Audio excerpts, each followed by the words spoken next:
In this video, I'm going to be breaking down the trades I have taken this week. So basically, I took about 5 trades this week, and it was 1 break even, 2 win, 2 losses. So these trades I have taken this week was more about you know following my confirmations, and also there are trades I took without proper confirmations. Yes, these are the 2 losses I've taken. But that will be summarized and I'm going to break it down. I'll just summarize it, but I'm going to break it down once we get to the chart, and I'm going to show you guys and explain to you guys what invalidated my setup that I could have avoided from the first place before getting into the trade. And I'm going to also break down the things I felt when I took this trade, the emotions I felt during this trade, because I literally had fear taking some of those trades that turned out to be a winner. But then I'm going to explain that once we get onto the chart. So without us doing too much, let's head on to the chart, guys. So guys, taking a look at this trade I have taken on gold. This trade that you can see here is the first trade I took this week. Then this was the second trade I took. It was basically I took this trade around morning or evening period, if I'm not wrong. Yeah, no, it was around morning period, 4:30 a.m. and I was able to get the setup the next morning. So this setup was the one that got invalidated first, and this other setup played out nice. So first of all, I'm going to analyze the reason why I was able to take this trade in the first place. So as you can see here, we had this supply here in the market. As you can see, the supply here. Then we had this gap that opened here after the market opened. Then what I did was we had this break of structure level here and a demand. What I did was I wanted to take out this imbalance left, but the sharp retracement was something I could have paid attention on better. But then I still got into the trade and it played out into my favor a bit before turning against me. This is it, guys. Breakers down about 2.4 before turning against me. Then I also set my stop loss to break even, and I just get out of this trade for my break even. So this was how I was able to get my first trade, because we were bullish at this leg. So I wanted to take this bullish continuation, but then it did not happen. So going on to the next trade, as you can see this trade, guys, we had the supply here. Let me take this out. We had a supply. Let me take this out, guys. So this supply caused a break of structure here in the market. So I knew that this was a continuation trade that will be going down to take out this left gap that is left open here when the market open. So I just had to place my order at this place here in the market at this origin of this zone here, and price wicked into it and just played out nice, just like I anticipated. And summarizing this, breaking down this other trade I have taken, as you can see, it was also a continuation. We had a 4-hour liquidity sweep at this level, and what I needed to do was I needed to wait for a break of structure breaking a swing level. We had that what happened here. After we got the sweep, we had a sweep here. We had the supply that failed to break structure here. This was the first reason why I didn't get in at this level. Price retested here and started retracing. We had this week. This was the first situation in the market that happened. I was not able to get in at this level. So then I just did not panic or anything, because I knew that there was a swing low at this level here that I marked out, that I was waiting for a confirmation to enter there. Exactly what happened. We had this confirmation and I entered at the retest of this other block that caused a break of structure in the market. And as you can see, guys, the trade played out nice. this first trade is something I would like to call out something, because just like you guys know, I've been in a losing streak for a while, and this setup was a proper setup for me.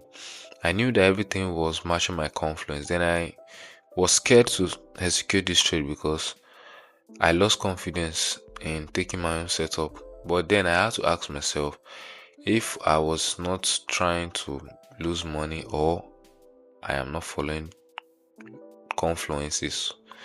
But looking at it, tracing it back down, I was following my confluence, and I only realized I was only scared, not because of I don't want to take that trade, but because I don't want to lose my risk.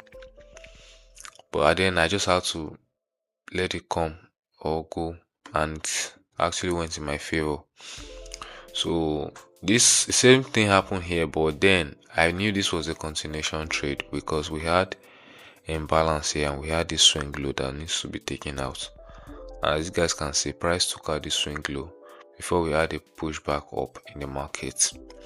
So these are the trades I have taken for gold, and on NAS 100, these are the trades I've taken that ended up in a loss. So first of all, what happened was we were on the 4-hour time frame, guys. Let me open it further so that you guys will understand from here. As you can see, we had this bearish move leg here. We had a demand as at this level. This was the demand I was using because we had a sweep. The sweep happened, then I went on to the 15-minute time frame after we had this sweep.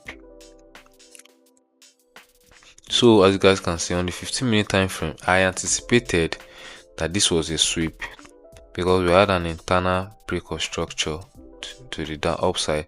After we had this first one, I was supposed to wait for an external break of structure before entering this trade, but then I was impatient and I got into this trade, and price sold off immediately at this level, and my trade was invalidated.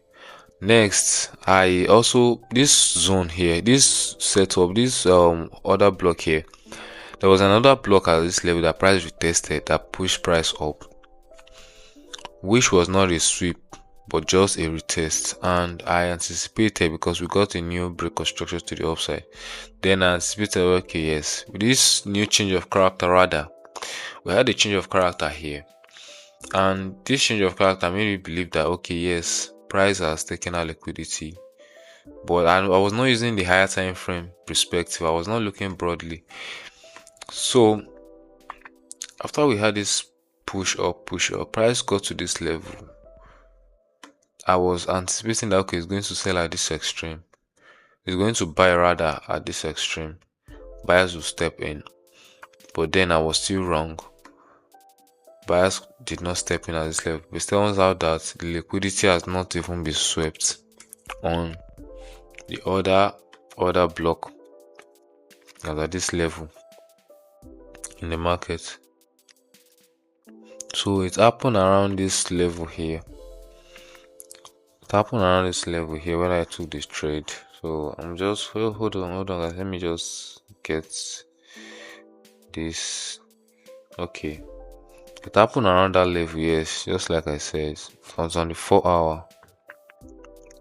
So everything happened around this point in the market.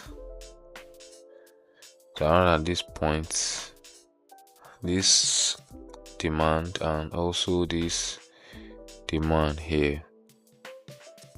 So as you guys can see, the actual sweep then happened after price swept the other demand, the extreme demand, and we can see the push up back up into this point in the market. So these are basically what just happened in the market, and I just had to just take it that way. So it's not that the setup is not something I don't take normally, but then it happens that way, and I know, okay, there are my mistakes in this trade that I could have done better. If I had waited for a liquidity sweep, it should have been a different scenario. But then after looking at this setup, even after the liquidity, I realized I could not even get an entry because there was no demand that retested. As at this level, after price swept, liquidity just moved up. So these are the trades I have taken, guys. So I will be this is a new week already. This is Tuesday already, rather. This is Tuesday. I'm just making this video. So I've executed a trade on gold yesterday rather, on Monday. So it's a loss trade. I have not documented that yet, so it's going to be a trade for the next video, which is my new this week trade. So I'm still analyzing to look for more trades. So that will be all for now, guys. Thank you. That will be all for today, guys. Those are just the trades I have taken this week, and breaking my rules does not just tell me I need to do better, but it tells me if I keep doing it long term, it's going to affect my account one way or the other, because I really need to focus on executing my rules better than violating them. But then they are also part of my rules I've also been keeping. So that is just it, guys. So if you find this video helpful, if you find this video useful, if you could learn something from this video, you can also do to like and subscribe to my channel. It's going to be something I'll be grateful for. So thank you all, guys, for watching this video, and have a good day.